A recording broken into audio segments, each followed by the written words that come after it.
Hi there. This is Bisola Miriam. Of course, this is Iyakudi, not Bisola Miriam, as you all know. And this is another interesting episode of the Trauma in Diaspora evening show.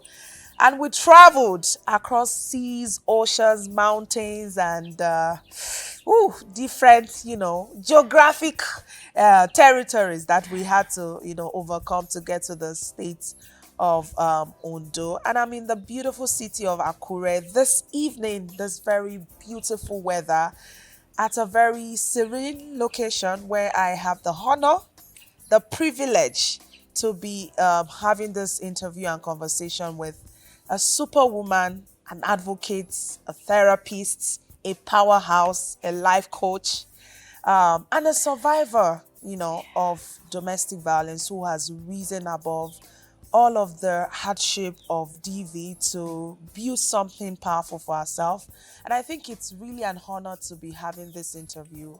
And I won't call it an interview, I'll call it a conversation with a sister who will be sharing from her heart to also inform us and also educate someone at home who may be watching. And I hope that you will be truly inspired from this conversation, because the goal is to help us heal as individuals, as families, and as communities, and particularly shed light on how narcissism can very much be a monster that we all don't even know. Oh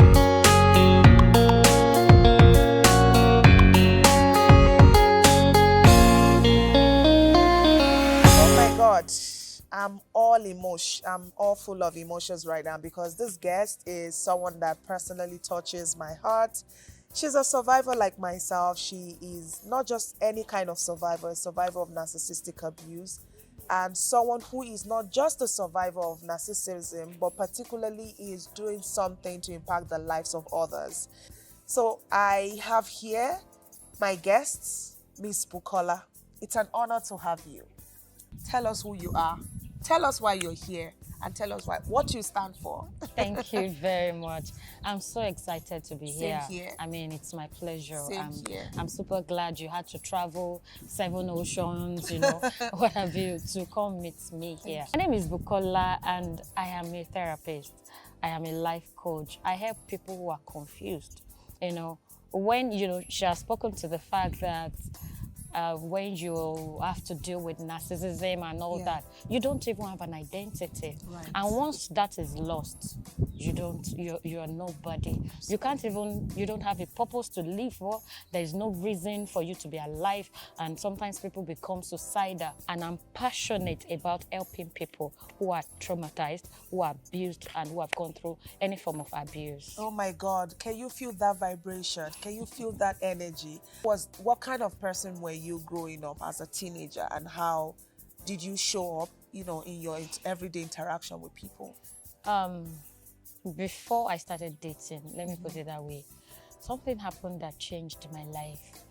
Somebody very close to me got pregnant as a girl, about 15. Interesting.